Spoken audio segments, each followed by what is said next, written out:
Amigos e amigas, irmãos e irmãs, é hora de nossa meditação diária, de nós nos abrirmos para ouvir a palavra de Deus.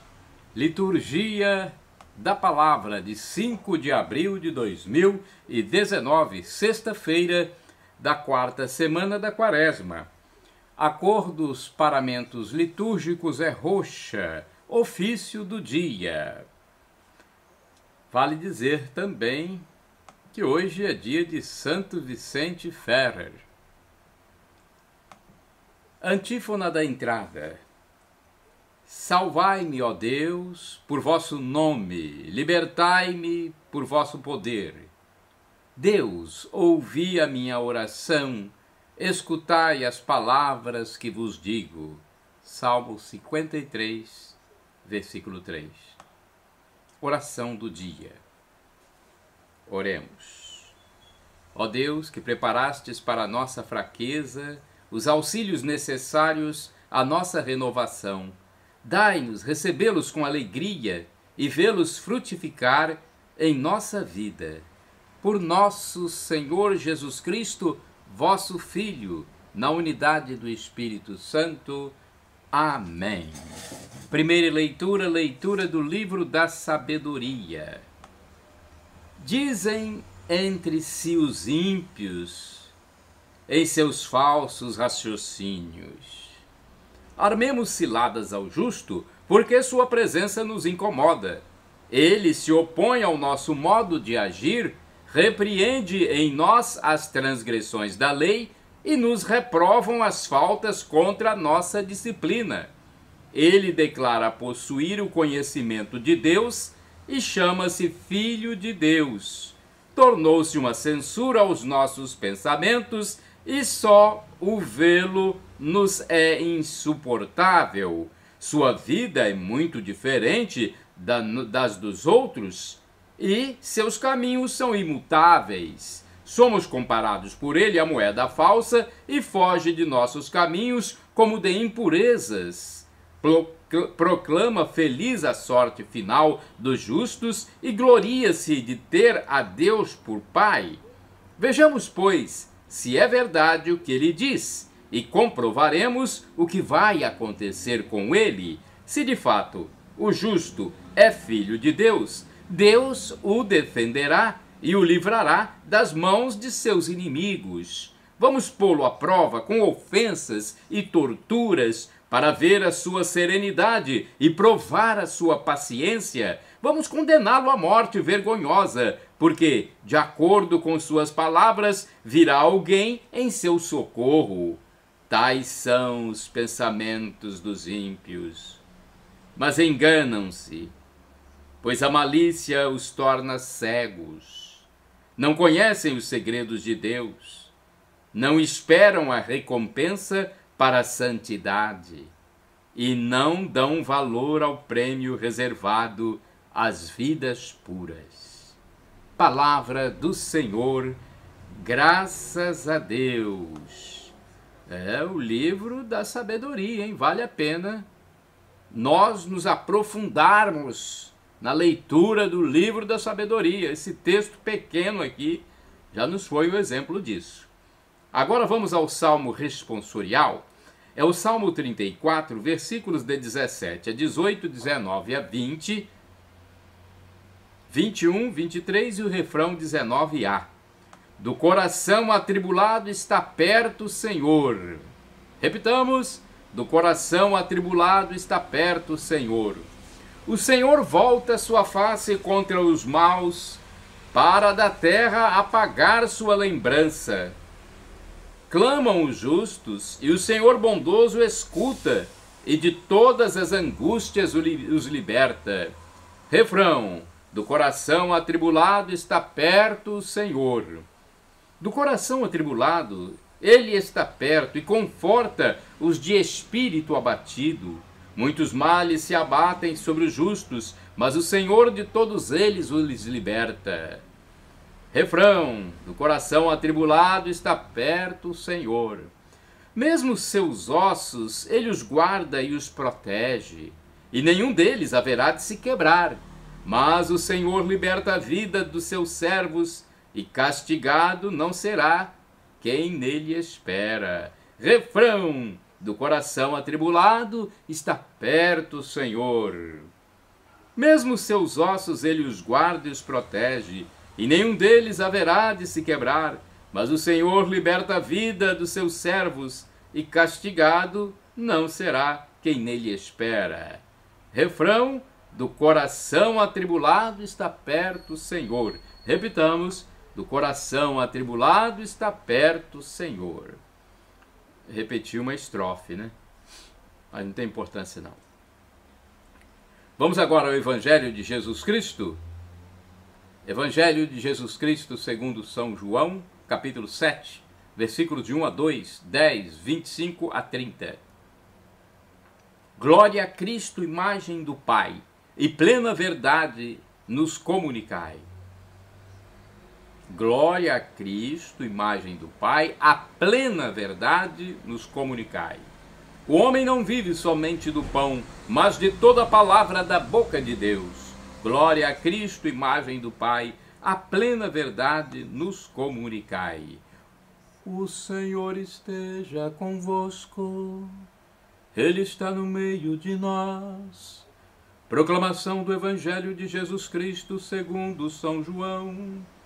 Glória a vós, Senhor. Pelo sinal da Santa Cruz, livra-nos Deus nosso Senhor dos nossos inimigos. Naquele tempo, Jesus andava percorrendo a Galileia, evitava andar pela Galileia, porque os judeus procuravam matá-lo. Entretanto, aproximava-se a festa judaica das tendas. Quando seus irmãos já tinham subido, então também ele subiu para a festa. Não publicamente, mas sim como que às escondidas. Alguns habitantes de Jerusalém disseram então: não é este a quem procuram matar? Eis que fala em público e nada lhe dizem. Será que na verdade as autoridades reconheceram que ele é o Messias?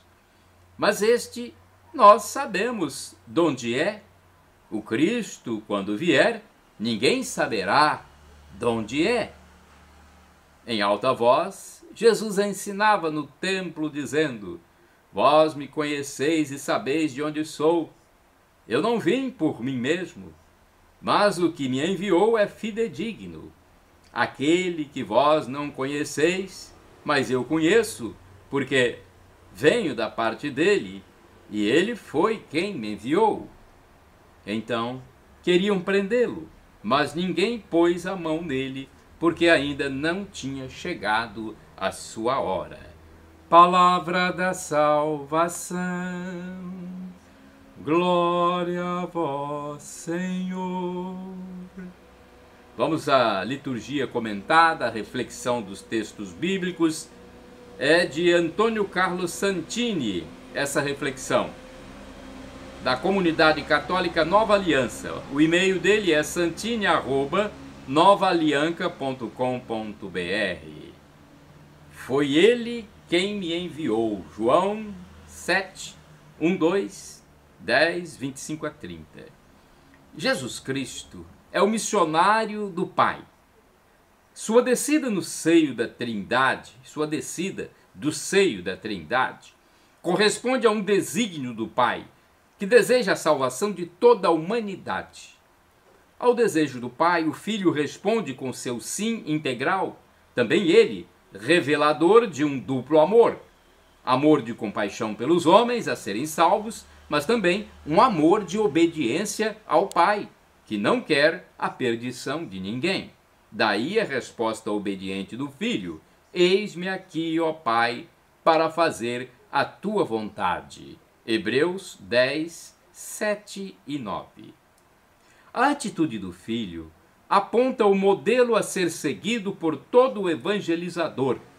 Não se trata de uma profissão escolhida pelo indivíduo, é claramente uma vocação, isto é, um chamado que vem de Deus, através da Igreja, que nos convoca a divulgar a boa notícia, da qual ela é portadora. O reino está próximo.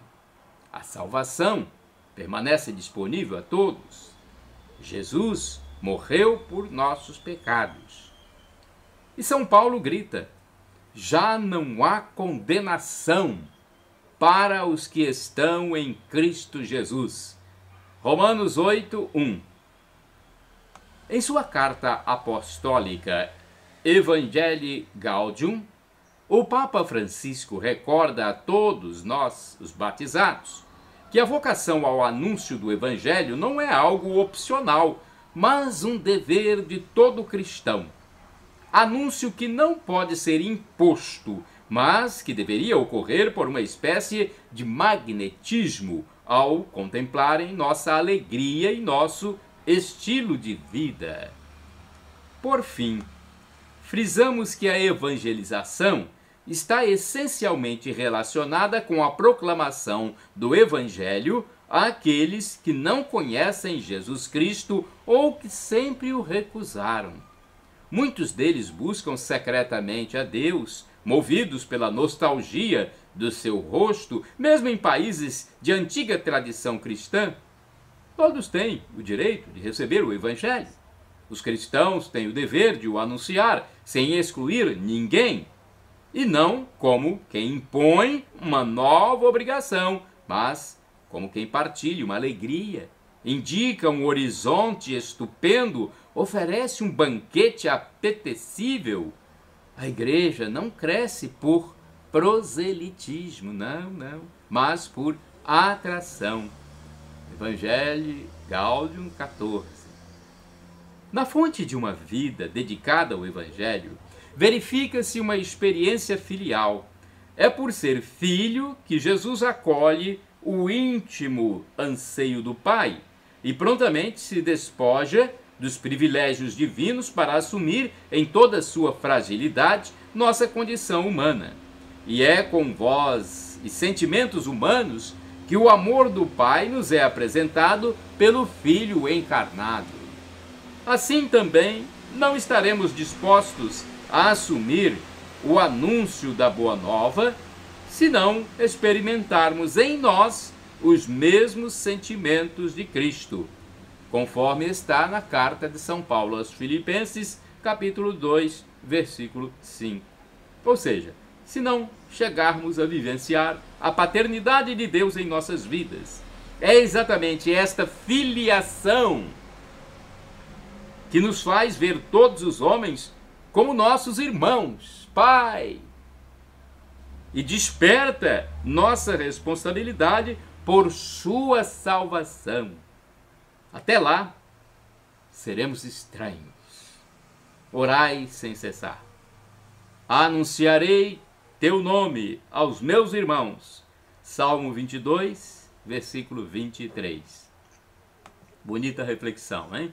Agora temos o santo do dia, São Vicente Ferrer. Vicente nasceu em Valência, na Espanha, em 1350. É comemorado no dia 5 de abril, o dia de São Vicente Ferrer. Nascido então em 1350 na Espanha, passou a infância e a juventude junto aos padres dominicanos, que tinham um convento próximo à sua casa, e pediu ingresso na ordem dos pregadores aos 17 anos.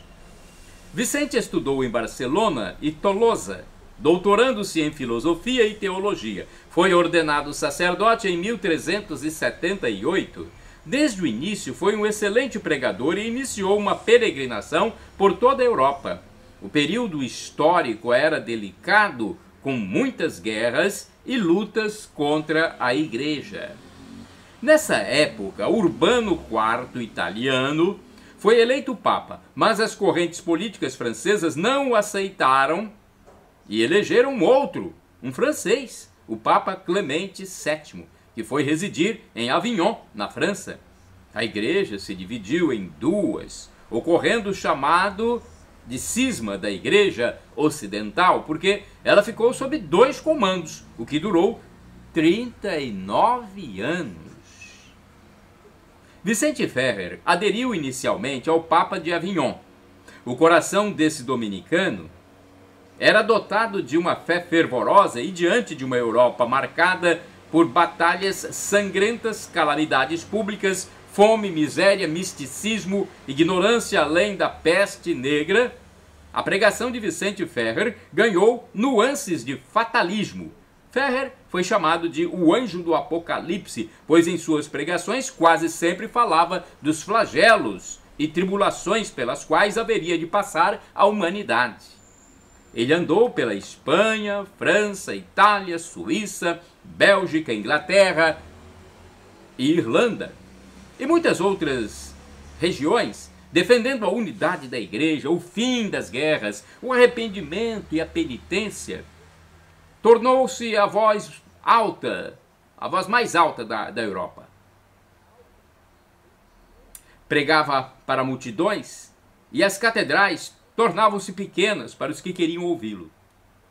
Por isso, fazia seus sermões nas grandes praças públicas. Milhares de pessoas o seguiam em procissões de penitência.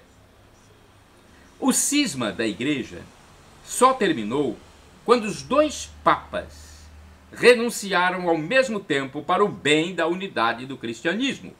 Vicente retirou seu apoio ao Papa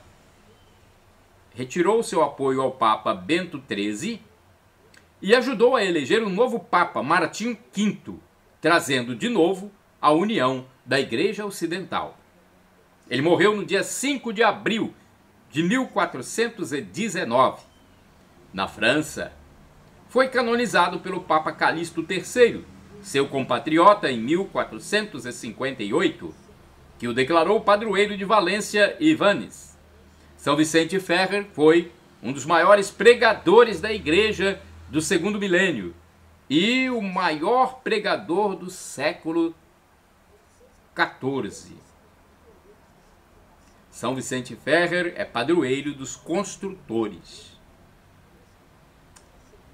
Esse texto é do padre Evaldo César de Souza, missionário redentorista, para o site a12.com da Rede Aparecida de Comunicação. Ele deixou-nos uma reflexão e uma oração também, que eu vou pedir licença ao padre Evaldo para ler, para passar aqui aos meus amigos que frequentam minhas páginas. Reflexão. São Vicente Ferrer, grande pregador, colocou todas as suas forças em ação a fim de gerar unidade no seio da igreja. A sua pregação tocava o íntimo dos corações, operando em muitos a conversão. A vida de São Vicente mostra-nos que Deus chama os homens certos para os momentos críticos do povo e da igreja. Não raras vezes, somos muito ágeis em criticar a dinâmica de nossas comunidades, mas nem sempre nos oferecemos para auxiliar nos trabalhos. Você que está aí me ouvindo, me vendo, já parou para pensar que Deus pode estar precisando de você nos trabalhos de evangelização de sua comunidade? Pense nisso. E temos uma oração também para refletirmos mais ainda e nos elevarmos a Deus de uma forma mais profunda. Oremos. São Vicente Ferrer, vós que tanto sofrestes e lutastes pela unidade da igreja, intercedei junto a Deus para que nossa igreja encontre a unidade, principalmente entre os líderes religiosos, sacerdotes e leigos que professam a fé católica. Por nosso Senhor Jesus Cristo, vosso Filho, na unidade do Espírito Santo. Amém. São Vicente Ferrer, rogai por nós. Nós católicos acreditamos que a alma do santo está em comunhão com Deus. Por isso pedimos que o santo rogue por nós. Shalom Adonai, a paz do Senhor, a paz de Cristo Jesus. Maranatá.